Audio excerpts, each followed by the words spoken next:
Hello students, this is Neeta Piju. Welcome again to another class of business studies. In today's class we are going to do a very important and very popular subject and topic, that is Henry Fayol's 14 Principles of Management. So 14 Principles of Management is very important and very useful to you throughout the management journey in future also. So a brief introduction about Henry Fayol. So Henry Fayol 1841 to 1925.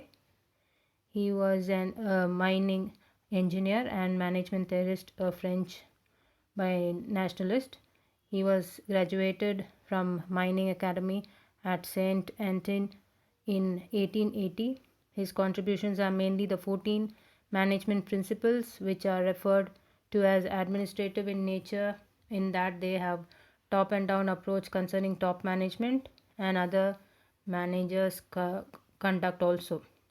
So for all his contributions, he is very popularly known as the father of general management. So remember this, student. If you are asked the question, who is the father of management, you have to write Henry Fayol is the father of management. We have father of scientific management as F.W. Taylor, but general management father is Henry Fayol. So we'll study one by one about his 14 principles of management. The first one is division of work. Second one, authority and responsibility. Third one, discipline. Fourth one, unity of command. Fifth one, unity of direction. Sixth one, subordination of individual interest to general interest. Seventh one, remuneration of employees. Eighth one, centralization and decentralization. The ninth one is scalar chain. 10th one, order. 11th one is equity. 12th one is stability of personnel. The 13th one is initiative. And the 14th one is spirit de corps. So these are the very famous and popular, very important 14 principles of Fayol, principles of management. So we'll study in today's class one by one. The first one is division of work. According to this principle, the whole work must be divided into small task or unit, and instead of assigning the whole work to one person, one task or unit of work should be assigned to one person according to the capacity, qualification and experience of that particular person. So here what according to Fayol, division of work should be done. The whole lot of work should not be assigned to just one single person. The big work or the huge work should be divided into small parts, and each part should be assigned to individuals.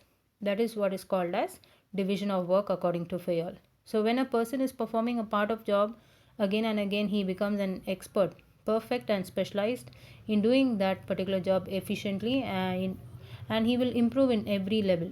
So that is what is division of work.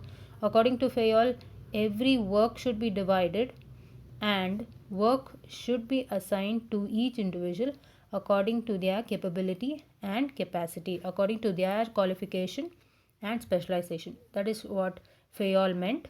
So Fayol said not only it should be applicable not only in factory work but also in technical field, managerial field and in skill jobs.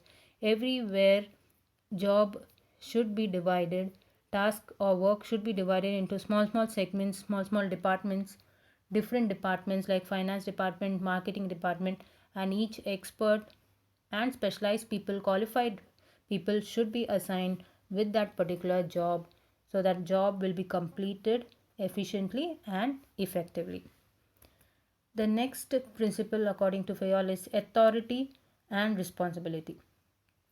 Authority means the power to take decision, and responsibility means the duty or obligation to complete the job assigned on time. So according to this principle, what Fayol meant is there must be a balance between the authority and responsibility. Excess of authority without matching responsibility may bring negative results, and excess of responsibility without matching authority will not allow the worker to complete the job on time.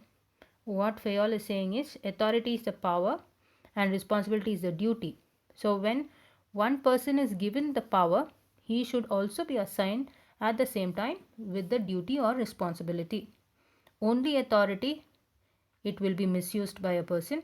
Only responsibility sometimes will not allow the person to work hard or give his best. So according to Fayol, authority and responsibility should be balanced in any organization. Any organization management should balance both authority and responsibility, that is the power to do, to take any decision, to give commands and order, as well as responsibility, that is to complete the duty or obligation, should go together in a balanced manner. So authority and responsibility is another very important principle according to Fayol. The next principle is discipline. So we are very much familiar with this word called discipline. Discipline means always obeying the rules, following the code of conduct, rules and regulations. And here when it comes to an organization, it is according to the employment agreement. For that, you need to actually assign good superiors at all levels. There should be good superiors and managers at all levels, and there should be a very clear and fair agreement among the subordinates and the superiors, the management and the workers. There should be a very good clear cut and fair agreement, and meetings and commitments at all levels should be there, and application of penalties should also be there. In the sense, what Fayol meant is discipline is following strictly the code of conduct, rules and regulations in an organization, and if at all, if any person is not following, they can be punished or penalized in a just manner. So Fayol insists that discipline is required at every level, at superior as well as subordinate level. It should not be only applicable to the workers. According to Fayol, discipline is applicable even to the management level. And the disciplinary rules shall not be applicable only to the subordinates, but it requires good superiors at every levels, clear and fair agreement between superiors and subordinates, and judicious application of penalties. So in case anybody is not following discipline, they can be penalized, they can be punished. So this is what Fayol is trying to tell us in this principle. Discipline is a must in every level according to Fayol for the success of every organization. The next principle according to Fayol is unity of command. So according to this principle, an employee should receive orders from one boss or superior and should be accountable to one superior only. So here you just remember, dear students, unity of command means just one boss. A subordinate should listen and take orders only from one boss and should also report back, and accountable means answerable to one boss only. Superior means the boss. So if an employee gets orders from two or more superiors at the same time, then the principle of unity of command is violated. So unity of command will avoid confusion in the minds of the employees. So unity of command is, according to Fayol, it's very important in any organization to avoid overlapping of work, to avoid confusion, to avoid duplication of work, so that the work will be done in a very systematic and a clear cut manner to totally avoid the confusion in the minds of the employees. Every employee, according to Fayol, should have just one boss, and that boss should give order to only one subordinate. That subordinate should listen or take orders only from one superior and is accountable also to one superior only. So this is what is unity of command. Next principle according to Fayol is unity of direction. So according to this principle, one unit, one plan. That is, the efforts of all the members of employees of organization must be directed towards one direction, that is the achievement of common goal. If the principle is applied, it leads to coordination. So each department and a group having common objective must have one head and one plan only. So according to this, unity of direction means all are directed towards one single objective or goal.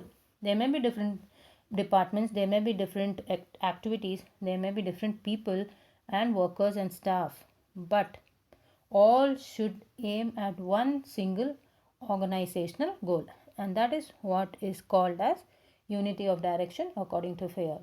So according to Fayol, in every organization there should be this principle of unity of direction, so that everybody will coordinate together, will be united and integrated together, will cooperate together, and they are led towards the achievement of one single common objective of an organization. So remember students, unity of direction and unity of command. Unity of direction means one single goal, and unity of command means one single boss. So this key terms you have to remember. Next topic is, you should know the difference between unity of command and unity of direction. So when we are talking about unity of command, as I told you, one subordinate should receive orders from only one superior and should be responsible and answerable also to just one superior or boss according to unity of command. When we are coming to unity of direction, each group of activities having the same objective must have one head and one plan. So here it's very simple. The whole group of activities should lead to one plan, one objective, that is a common goal of an organization according to Fayol in this principle, that is unity of direction. Next one is the aim. Unity of command aims at preventing dual subordination. Dual subordination means you have two people who are under you, or you have multiple orders coming from the superiors or bosses. That should be totally avoided. So unity of command avoids or prevents dual subordination. So when you're giving orders, when two bosses are giving orders to one subordinate, or one boss is giving orders to two subordinates, all such clashes, all such confusion should be avoided here. Coming to unity of direction, it prevents overlapping of activities. So when all are directed towards one common goal in coordination, there will be very clear-cut plans and objectives. Everybody will know what to be done, what not to be done. There will be no repetition of work or activities. There will be no duplication of work or activities. That is what it prevents, overlapping of activities. Next is the implications. It affects an individual employee. Yes, unity of command means one boss, one subordinate. So that is why it affects an individual employee every time.